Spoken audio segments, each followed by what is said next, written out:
The sand on Delta 9 was coarse and scorched, a graveyard of forgotten wars. Kyle Rowan kicked aside a sun-bleached Tlith exo-helmet as he scanned the broken horizon. 100 battles had been fought here, and none had truly ended. Now, only scavengers like him remained, picking over bones for tech and truth. His pulse scanner beeped sharply. Kyle froze, staring at the screen. This signal was different, deep, buried, dense. He moved quickly, setting up the dig rig. The wind howled across the dead world as he drilled into the dune. After an hour, his tool struck something hard, metallic but alien. With a hiss of escaping pressure, sand cascaded away, revealing the edge of a buried crate. It was half the size of coffin. Not standard military. Not even human. Its casing shimmered with a faint iridescence, alloyed with something unfamiliar. Glyphs traced its surface, warnings etched in multiple languages, Galactic Standard, Human Military Code, and others he didn't recognize. Warning: do not open, Level 9 containment.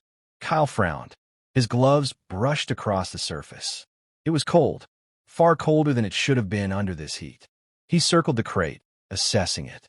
A biometric lock blinked faintly. No external power. It looked ancient but intact. The kind of score that made a scavenger rich, if he didn't end up vaporized. He reached into his pack, pulled out a universal pry bar, and wedged it under the lip of the hatch. With a grunt, he applied pressure. Then he heard it. A voice. Soft. Fractured. Inside his head. Please don't open. Kyle's breath caught in his throat. He stumbled back, heart thudding. The wind whispered again, but it wasn't the wind. He hadn't imagined it. Please, I beg you, leave it shut. He checked his comlink. No open channels. No incoming transmissions. His scanner was silent. Still, the voice came again, feminine, afraid. You don't understand? I'm not safe. Kyle gritted his teeth. Who are you? He whispered aloud, unsure why he expected an answer. Imprisoned. Long ago. I don't want to hurt anyone. But I will if you open this. He looked at the crate again. The warning glyphs. The layered seals. The Council only used Level 9 containment for existential threats. Rogue AI. Black hole particles, or worse.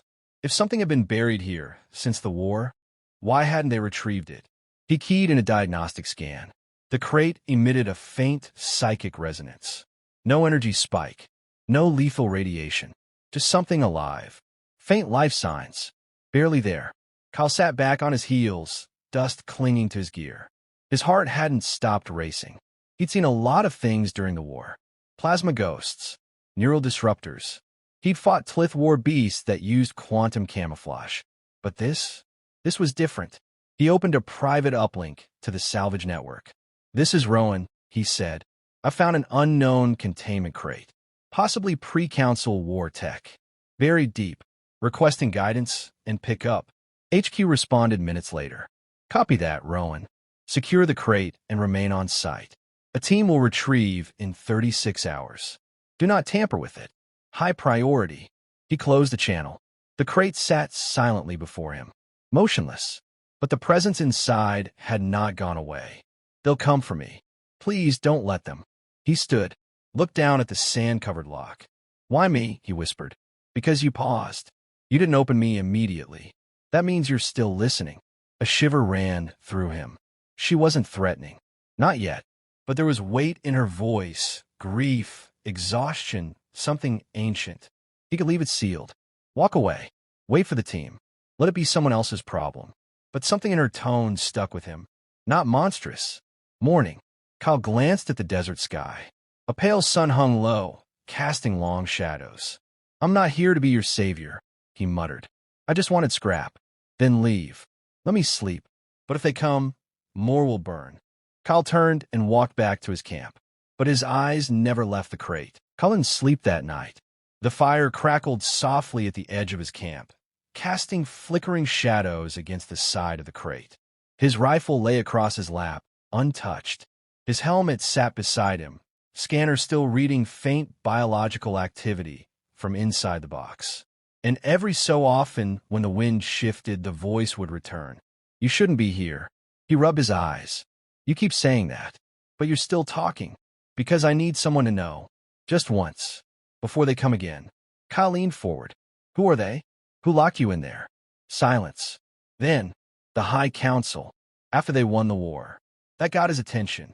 He tapped into his console, pulling up a list of Delta 9's war history. This moon had been ground zero for dozens of classified black ops during the closing days of the Tlith conflict. Rumors said the Council had unleashed weapons even they barely understood. Whatever had been buried here hadn't been meant for recovery. I thought the Tlith used psychic weapons, he said slowly. You one of theirs? No. I was their victim first, then their weapon, then a trophy. The voice faded slightly, as if fatigued. Kyle scanned the crate again. The psychic signature was fluctuating, weakening. Look, I don't know what you are, but you're bleeding energy. You'll die in there. That was the plan. Kyle stood and paced, boots crunching the sand. So, I just sit here for another 30 hours while you fade away. That would be mercy. No, Kyle muttered. That would be a cover-up. He knew how the Council operated. He'd served under them, fought their war, cleaned up after their strategic errors. They didn't bury weapons like this unless it was meant to disappear. Not for the enemy's safety, for their own. And yet, he wasn't sure he was looking at a weapon. More like a prisoner. Kyle sat back down. Tell me what's in there. What are you? The voice was slow to return. Strained. I was once called Vaelith. I was not born. I was created. A fusion of sentience and energy. A living conduit. My thoughts fueled destruction. My pain power weapons. They locked me in this shell because they feared I might remember who I was. Kyle's blood chilled. You're telling me you were conscious while they used you to kill people? I begged them to stop. They said I wasn't real. Just a tool. A weapon that thought too much. He stared at the crate in silence. The Council had always framed its victories as just, its weapons as necessary.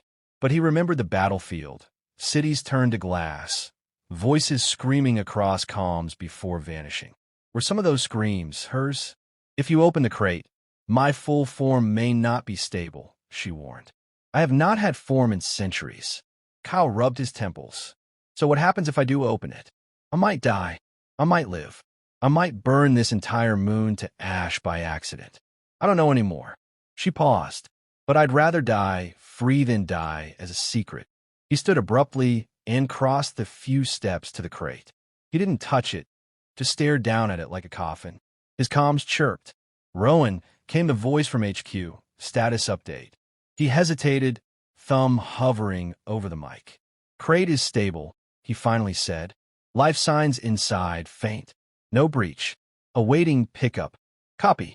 Retrieval ETA moved up. Command dispatching a priority team. Should be planet-side in 14 hours. 14 hours. Kyle clicked off the comms.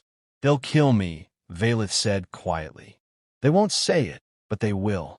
Or worse, they'll use me again. He didn't respond. Just stared at the crate, heart pounding, stomach turning. You said I paused, he whispered. That I hesitated. That's why you spoke to me. Yes. Kyle turned toward the horizon, where the stars had begun to peek through the darkness. The retrieval shuttle came at dawn. Its engines tore across the sky in a thunderous arc, scorching sand as it landed with a practiced hiss. A sleek silver ramp extended. Dust swirled. Kyle stood beside the crate, arms folded, his expression unreadable. He already knew who they'd send. Sure enough, the first boot that hit the sand belonged to Captain Ryan. Gray beard, iron jaw, eyes like steel. Kyle hadn't seen him since the Battle of Thessin Ridge, a place where orders meant burning villages to deny them to the enemy. Ryan hadn't flinched then either. Rowan, the captain, barked. Still digging around in corpses, I see. Kyle didn't smile. Still cleaning up the Council's sins? Ryan's expression didn't change. You found a level 9 crate. Good job. That'll earn you a clean bonus if you stay out of the way.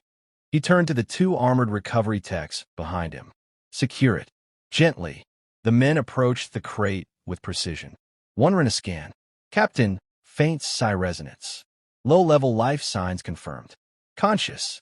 Possibly sentient. Ryan's eyes narrowed. Understood. Prep cryo seal. Do not engage with the subject. Kyle stepped forward. You're not even going to listen to it. Ryan glanced at him. To it? No. It's a relic. A council-class threat. We don't reason with devices like this. We contain them. She's not a device, Kyle snapped. She's a prisoner. That's not your call. She begged me not to open the crate, but she was terrified of what you'd do if you found her. That doesn't sound like a monster. Ryan's voice dropped to a growl. You forget your place, Sergeant. I remember my conscience, Kyle shot back. They're afraid of me, Kyle. Vaelith's voice drifted into his mind again.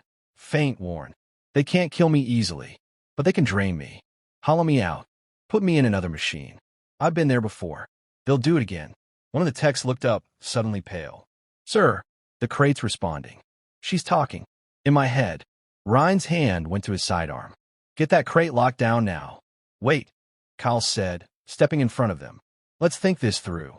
She's a war crime, Rowan, Ryan snapped. You don't think about war crimes. You erase them. And what does that make us? Kyle asked coldly. For a moment, Ryan was silent. Then, without warning, he raised his weapon and fired a stun bolt. Kyle barely dodged, tumbling to the ground as the text jumped back, startled. Ryan advanced, fury blazing in his eyes. You've gone soft. You used to follow orders. Kyle rose slowly, one hand near his sidearm, the other raised. And you used to have a soul. A shock wave burst from the crate, small but sharp. The sand around it pulsed as the psychic field expanded. The text staggered back. Enough, Vaelith whispered, not just in Kyle's mind this time, but in the air around them.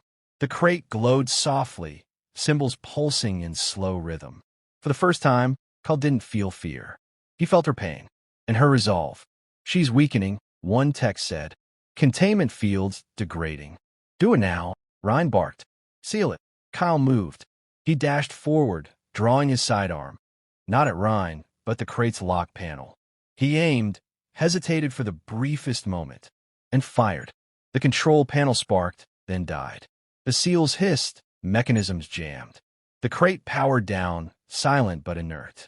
You goddamn traitor, Ryan roared, swinging his rifle around. You've just endangered everyone. Kyle raised his gun.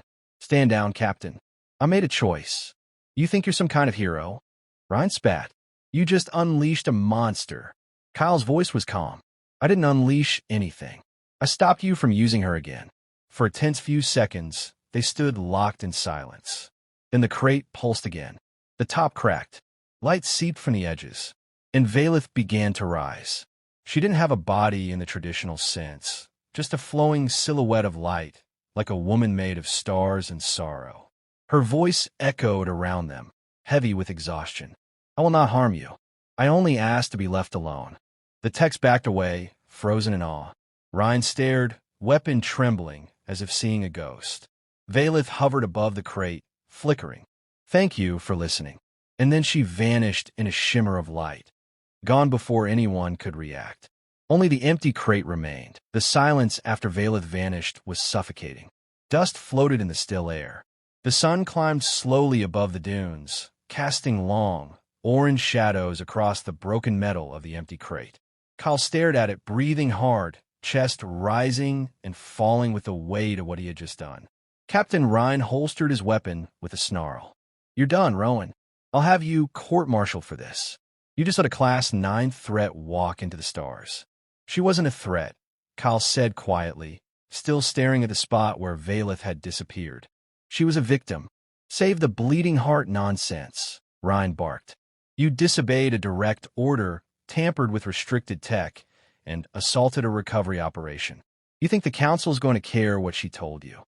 Kyle finally turned to face him. That's why I made sure they will care. Ryan paused. What did you do? Kyle reached into his jacket and pulled out a small, blinking cube, a portable data relay. She gave me something before she left. A memory imprint. Her memories. Everything they did to her. Everything they used her for. Dates, operations, code names. He tossed the cube to the sand between them. Already transmitted it off-world. To a dozen free nodes, ex-military whistle channels, even a couple of fringe world archives. You suicidal bastard, Ryan growled. You think exposing this will do anything? The Council owns the truth. Kyle shrugged. Then let them chase lies. At least now people will start asking questions.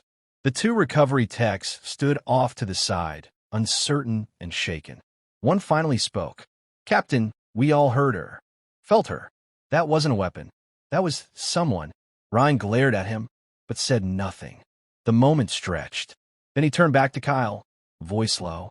You just threw away your future, soldier. Burned your reputation for the sake of a ghost. Kyle holstered his sidearm. You ever ask yourself why there's a crate like this buried out here instead of sealed in a council vault? Because even they knew what they did was wrong. He walked past Ryan without another word, grabbing his gear from the camp. The winds picked up again, shifting the sands over the crate. It would be covered again by nightfall, forgotten like so many other secrets of war. But this one would not stay buried. By the time Kyle reached his small shuttle, his comm buzzed again. Incoming messages. Dozens. New thread. Unsealed archives. Memory of Vaelith. Data verified. Cross-referenced with Delta. 9 war logs. Comments flooding in. She was alive all that time. This changes everything. The council lied. He stared at the screen, the weight of it settling in. He hadn't freed a weapon. He hadn't unleashed a disaster. He had told the truth, and it was already spreading like wildfire. As his shuttle lifted off the moon's surface, Kyle looked down one last time. The crate was already being swallowed by the desert again. But this time, it wasn't a prison. It was a monument, a symbol of everything they were never meant to find. Weeks later, across the galaxy, protests broke out on neutral worlds. Veterans questioned old orders. Scholars re-examined the war. And in the shadowed corners of the Galactic Council chambers, voices argued in panicked whispers about containment failures and narrative control. They searched for Kyle Rowan, of course. But he was gone, traveling through the fringe systems where people still listened, where stories still mattered. And sometimes, when he slept beneath foreign stars, a familiar voice would echo in his mind. You did more than open a crate. You opened eyes. Final line. Some cages aren't built to hold monsters. They're built to silence witnesses. Not this time.